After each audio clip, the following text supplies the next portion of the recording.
ყველაზე აუნაზღაურებელი რაც არის დრო არის. თუ ვერ ნახე შენმა შვილმა პირველი ნაბიჯი როგორ გადადგა, სულ რომ ორბენალი ნახო, ახლა იმას ხო ვერ ნაზღაურებ. იგივე მომენტი არის. ალბათ როგორი რაღაც არის, რომ ვანაზღაურებ ალბათ იმითი, რომ ჩემი სახელი ცუდად არ ხვდებათ არსად. აი ეგ მომენტი ყველაზე მნიშვნელოვნად მიმაჩნია, იმიტომ რომ წარსულს ვერაფერს გაფრენილს ვერაფერს ვერ ვეტყვი, ხო, როგორც სიტყვა ვერ დააბრუნებ უკან, ისევე ვერ დავანაზღაურებ იმ დროს. დროის ანაზღაურება რო შემეძლოს, რას ლაპარაკობ? რას ლაპარაკობ? ძალიან ბევრ რაღაცა შევცვლიდი ალბათ.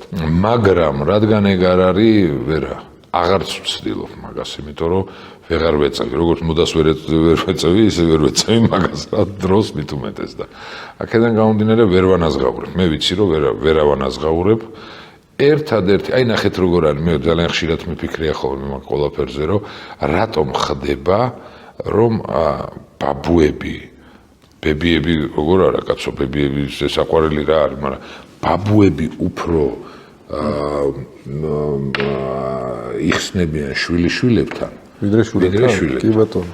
იმიტომ რომ იმ მომენტში, როდესაც კაცი ჯანზეა და ის უნდა შემომტანი უნდა იყოს და უნდა გავიდეს და იშოვოს, რომ ოჯახი დააკმაყოფილოს და ოჯახი დააპუროს, იმ პერიოდს შვილთან ვერაფერს ვერ შვება. შვილებთან ურთიერთობა არ აქვს, ოღონდ შვილი რო მოდის, რაც კი დააკლო, კოცნა, კამფეტი, პენსია, ყველაფერი აბსოლუტურად აძლევს სულიან გულიანად შვილიშვილს. მე მაგალითად ბაბუა ჩემისგანა მაქვს ეგ ნათქვამი, რომ ერთი სული მქონდაო, რომ დედა შენი გამომეწიაო და სოფლიდანო მეო შენო არ გამომეშვიო სახლშიო რა და ეგ მაშინ ვერ ხვდები ამ ყველაფერს რა.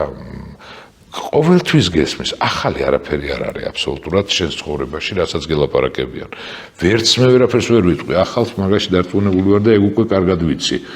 მაგრამ შეგრძნებების დონეზე ნებისმიერი ფრაზა სხვადასხვა ეტაპზე ამოვარდება ხოლმე შენს ცხოვრებაში.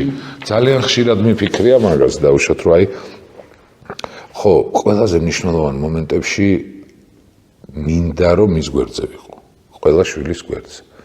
ოღონდ ძალიან ხშირად არ ხდება მასე. ჩვენ დაუნებულად ვერ ხდება სამწუხაროდ. ვერ ხდება მასე და ახლა დავждე მე ვიტი რომ კიდე სამსახურსაც დავაკლებდე, იმასაც ვერაფერს ვერ უშველი და შესაბამისად ესეთი მომენტი არის, რომ მინდა რომ მაშინ სადაც ვარ, იქ გაკეთებულმა საქმემ ჩემს შვილს დაბრკოლება არ შეუქმნას და პირიქით.